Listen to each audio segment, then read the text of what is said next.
4 PM news network में दोस्तों आपका स्वागत है। मैं हूं आपके साथ राशिद ज़हीर। आपको मालूम है और बल्कि एक बड़े पत्रकार बता रहे थे कि सुप्रीम कोर्ट के हालिया कुछ सालों में जितने भी फैसले आए हैं वो प्रधानमंत्री जी या भारत सरकार के पक्ष में आए। आप बाबरी मस्जिद को ले लीजिए या 3 तलाक को ले लीजिए, 370 को ले लीजिए या फिलहाल EVM को एक्सटेंड करने को ले लीजिए। चुनाव आयुक्त के प्रभार को संभालने में जो कमेटी काम करती थी उसके अंदर CJI को बाहर करने में और प्रधानमंत्री जी ने अपना जो बंदा बैठाया है उसकी सुनवाई भी एक्सटेंड कर दी गई। तमाम फैसले CJI के अगर हैं, सुप्रीम कोर्ट के अगर हैं, तो एक बड़े पत्रकार बता रहे थे कि वो गवर्नमेंट के पक्ष में। लेकिन एक फैसला आ गया। वो फैसला ये आया कि उन कंपनीज के बारे में बता दीजिए जिन्होंने राजनीतिक पार्टियों को चंदा दिया। बस बेचैनी हो गई। प्रधानमंत्री जी के शब्द से आज ये जाहिर हुआ कि दर्जनों ऐसे फैसले जो आपके पक्ष में आए हैं, आपकी पार्टी के पक्ष में आए हैं, देश के पक्ष में आए हैं, उसको तो आपने एक्सेप्ट किया है।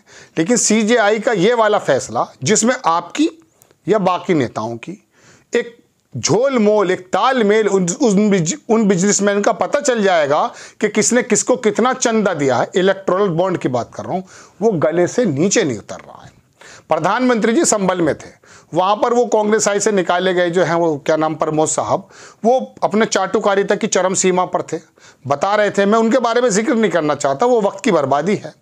लेकिन दरअसल उनकी बात के जवाब में प्रधानमंत्री जी ने जो बात कही है वो मैं आपके सामने रखने आया हूं और देश के बड़े बड़े बुद्धिजीवी उसके बारे में विचार विमर्श कर रहे हैं। प्रधानमंत्री जी ने उनको जवाब दिया किसी बात को लेकर कि अच्छा हुआ आपने मुझे कुछ नहीं दिया। प्रमोद कृष्ण की बात है, अगर आप दे देते, श्री कृष्ण अगर होते आज के समय और सुदामा उन्हें चावल दे देते तो उनके ऊपर भी PIL, ध्यान रखिएगा, ये वो PIL है जिसकी वजह से इलेक्टोरल बॉन्ड को रोकना पड़ गया है। PIL दाखिल हो जाती कि क्या दिया गया है, श्री कृष्ण पर भी इल्ज़ाम लग जाता। अब बात यह है कि उनको श्री कृष्ण मान रहे हैं, विष्णु का अवतार मान रहे हैं, अलग बात है, अपनी अपनी श्रद्धा हो सकती है। मान लीजिए आप प्रधानमंत्री जी को भगवान या ईश्वर, वो आपकी इच्छा है। लेकिन मैं इस बारे में बात करने हाजिर नहीं हुआ। हाजिर इस बात पर हुआ हूं कि प्रधानमंत्री जी के पहले शब्द सुनिए, उसके बाद मैं इसकी व्याख्या करूंगा और आपको समझ में आएगा कि दरअसल प्रधानमंत्री जी के मन के अंदर कितनी बड़ी टीस है कि वो इलेक्टोरल बॉन्ड के जरिए उन बिजनेसमैन का पता चल पाएगा कि जो कृष्ण को सुदामा चावल दे रहे थे, जो राजनीतिक नेताओं को चंदा दे रहे थे और अपना धंधा चमका रहे थे। आप देखें, लंबी खबर है उसमें, प्रमोद कृष्ण का भी वो जिक्र, उनको छोड़ दीजिए।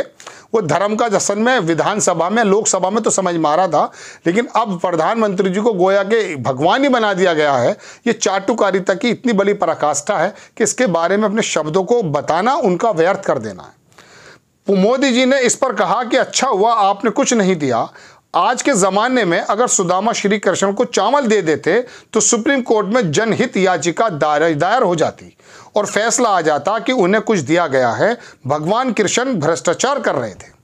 आज के दौर में अगर श्री कृष्ण को सुदामा चावल दे देते तो उनके खिलाफ PIL, समझ लीजिए, ये वही आपको प्रशांत भूषण याद आ जाएंगे जिनकी PIL पर यह फैसला आया है कि इलेक्टोरल बॉन्ड बंद हो गए। और उनके बारे में स्टेट बैंक ऑफ इंडिया को इस महीने के आखिर, मार्च के पहले हफ्ते में बताना है कि वो कौन कौन से जो है चंदा दे रहे थे, वो शूरवीर जो अपना धंधा चमका रहे थे या सरकार के पक्ष में आकर के पैसा दे रहे थे। ये चावल है, 10,000 करोड़ रुपया से ज्यादा भारतीय जनता पार्टी को मिल गया, चावल है सुदामा के।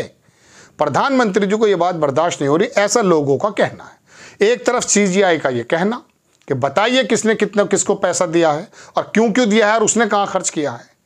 एक तरफ प्रधानमंत्री जी और उनके तमाम लोग या तमाम नेता और उनके तमाम वो बिजनेसमैन फ्रेंड्स जो पैसा देने की बात कर रहे थे और अपना नाम आने नहीं देना चाहते थे, योजनाएं और तमाम वो पक्ष अपने तमाम वो जो कह सकता हूँ सिनेरियो अपने पक्ष में करने की कोशिश कर रहे थे सत्ता के माध्यम से कि हमें और आपको पता ही नहीं चल रहा है, आप और मैं तो 5 किलो चावल पे उलझे हुए हैं। तो प्रधानमंत्री जी अपने आप को श्री कृष्ण आप बताइए, आपकी इच्छा है, लेकिन आप उन्हें सुदामा कैसे कह सकते हो जिन्होंने 10,000 करोड़ रुपए से ज्यादा का चावल दे दिया आपको। बात चल ये रही है। तो क्या CJI एक तरफ है और प्रधानमंत्री जी और उनके दोस्त जो पैसा देते हैं पार्टी को, नाम नहीं आने देते हैं, दूसरे तरह से फायदा लेते हैं, एक तरफ वो हैं। गोया के इस समय CJI सामने आके खड़े हो गए आपके। CJI तो आपके बारे में, सुप्रीम कोर्ट तो सरकार के पक्ष में अनगिनत फैसले दे रही थी। उनके जजेस को राज्यपाल और राज्यसभा का मेंबर बनाया जा रहा था। तमाम सब कुछ सही चल रहा था, लेकिन एक ही फैसला आया, गले से नीचे नहीं उतर रहा जनाब। टीज बनकर निकल आया संभल की धरती पर। इस संभल पर आने वाले समय में क्या बवाल आने वाला है, ये भी मैं कभी आपको बताऊंगा। ये कल के अवतार का क्या मसला है, आने वाले वक्त में कोई नई अयोध्या तो शाम बनने नहीं जा रही है संभल में, ये भी आप समझ लीजिए। प्रमोद कृष्णम जो कह रहे हैं कि बड़ा मेरा भावना थी, बस भगवान आ गए, ईश्वर आ गए, ये क्या है, कौन सी शुरुआत है, नहीं मालूम अभी आपको। देश की चौथी अयोध्या भी साबित हो सकती है संभल की धरती। किसी और एपिसोड में बताऊंगा ये पूरी बात आपको। बहरहाल आप सुन ली, वहां भी एक मस्जिद का झगड़ा है। तो प्रधानमंत्री जी की ये पीड़ा जो आई है, हालांकि एक दूसरे नए चाटुकार हैं ये सूर्य प्रताप जी, इनके बारे में ऐसा कहा जा रहा है ये पलट करके प्रधानमंत्री जी के पैरों में गिर गए हैं लगभग, इनके बारे में ऐसा बोल रहे हैं लोग। और इन्होंने जितना भी पहले प्रधानमंत्री जी को कहा वो पलट गए। अब तो बहुत बड़े बड़े बुद्धिजीवी पलट रहे हैं, कांग्रेस के नेता पलट रहे हैं साहब। तो पलटू राम का मतलब पलटने लोगों का क्या कह सकता हूँ, पलटने का ज़माना चल रहा है, पलटने का ज़माना चल रहा है। बड़े बड़े पलटू देखे होंगे आपने, बिहार से लेके महाराष्ट्र तक, चलिए खैर, और कांग्रेस से लेके सीपी क्या ना कहाँ कहाँ। तो प्रधानमंत्री जी जो इस बात को कह रहे हैं कि साहब आज के वक्त अगर होते श्री कृष्ण जी तो PIL हो जाती। तो PIL आपको बड़ी दुख दे रही है वो प्रशांत भूषण की। नहीं, आपको PIL से नहीं घबराना चाहिए, उन बिजनेसमैन का नाम सामने आ जाना चाहिए जिन्होंने चंदा दे के धंधा लिया है। एक व्यक्ति वरना 2014 से पहले 60,000 करोड़ रुपए का था, कोरोना आया, नोटबंदी आई, दुनिया तबाह बर्बाद हो गई, MSME खत्म होकर रह गया, आम आदमी की कमर टूट गई और वो आदमी दुनिया का दूसरे नंबर का मालदार बन गया। फिर आ रहा है वो, बहुत तेजी से बढ़े आ रहा है। वीर तुम बढ़े चलो, धीर तुम बढ़े चलो। प्रधानमंत्री जी का अगर मिसाल के तौर पे आशीर्वाद है according to allegations, according to आरोप, तो वो तो चलेगा। वो तो भी बिल गेट्स को और डॉरेन बफेट को सबको पटकी दे देगा साहब। बहरहाल अपनी खबर ये बताने हाजिर हुआ था कि ये एक PIL, एक फैसला गले नहीं उतर रहा। क्या ऐसा है जो पिछले दिनों से खबर चल रही है कि आप कोई ना कोई नया तीर निकाल के लाओगे अपने तरकश में से, कोई नया अध्यादेश जारी कर दोगे, मतलब कुछ भी हो सकता है। तो संभव है दोस्तों कि ये टीस तो पता चल गई प्रधानमंत्री जी की, वो अपने दोस्तों का नाम नहीं आने देना चाहते और कहते हैं न खाऊंगा न खाने दूंगा। इतने मोटे मोटे पेट हो गए इन बिजनेसमैन के, आम आदमी की आमदनी घट गई। लेकिन आम आदमी की चिंता क्यों कर रहे हैं यहाँ पर हम, जब उनमें से आम आदमियों से एक बड़ा वर्ग नरभक्षी बन गया है, किसी टोपी और दाढ़ी वाले को पिटते हुए देख के खुश होता है, गाजा के अंदर मुस्लिम बच्चे अगर मारे जा रहे हैं उस पर खुश होता है, या कुछ इकट्ठे होकर मथुरा के जवान आते हैं इजराइल की एम्बेसी पे कि हमें भेजो, हम लड़ने जाएंगे और फ़लस्तीन के मुसलमानों को मारेंगे, तो फिर देश का क्या बचा है भाई। वो वर्ग जो है हमें प्रतिनिधित्व कर रहा है, उन्हीं के टूल्स हैं, वही सरकारों में हैं।